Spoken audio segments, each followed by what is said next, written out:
12 факторов, почему башкиры должны обрести независимость. Прежде чем объединяться, и для того, чтобы объединиться, мы должны сначала решительно и определенно размежеваться. Владимир Ильич Ленин. Вождь мировой революции, конечно, тот еще иблис, который уничтожил миллионы людей ради достижения своей цели. И он, конечно, не может служить для нас примером или ориентиром.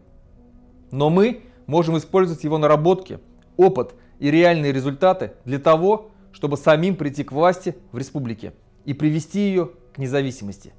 Необходимо через ежедневную агитацию, пропаганду внушать жителям республики, что независимость республики – это неминуемый процесс, который обязательно случится. Крах режима Путина в любом случае произойдет. В стране наступит революционное событие, и мы в этот момент можем и должны взять в свои руки власть в республике. В первую очередь нам необходимо агитировать башкир как основной автохтонно-республикообразующий народ, который является хозяином на своей земле. Башкиры являются движущей силой всей башкирской политической нации, что неоднократно доказывалось масштабными событиями в республике в последние 10 лет.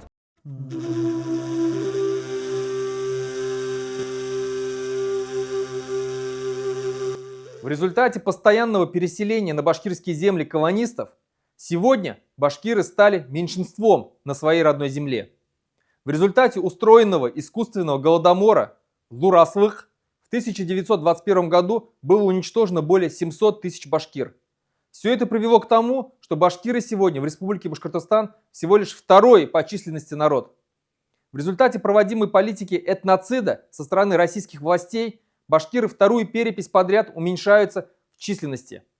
По переписи 2010 года башкиры уменьшились на 88 тысяч человек.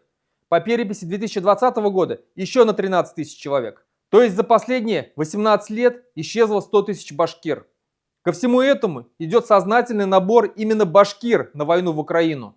Так, например, только из Зауралья было мобилизовано на войну в Украину более 15 тысяч башкир. Все посты контролирующих и карательных органов Республики Башкортостан, МВД, ФСБ, прокуратура, Следственный комитет, ФСИН, военный комиссариат контролируются русскими. Именно они проводят карательные акции, проводят репрессии и фальсифицируют против башкир уголовные дела. Сегодня в республике открыто действуют русские нацистские организации «Русская община» и «Русская Башкирия», которые ведут пропаганду исключительности русской нации на территории Башкортостана. В их целях добиться ликвидации республики и преобразования ее в Уфимскую губернию. В последние годы члены этих организаций открыто ходят по городам республики с имперскими флагами и вскидывают руки в нацистских приветствиях. Они, не прячась ни от кого, занимаются рукопашным боем и боям на ножах в центральных парках городов Башкортостана. С огнестрельным оружием отрабатывают тактику ведения боя, тем самым подготавливая себя к неминуемым столкновениям с башкирами. Эти русские нацистские организации поддерживает премьер-министр Башкортостана Андрей Назаров. Он их спонсирует, оплачивает им аренду офисов и аренду спортзалов. Идет открытая дискриминация башкир в своей же собственной республике.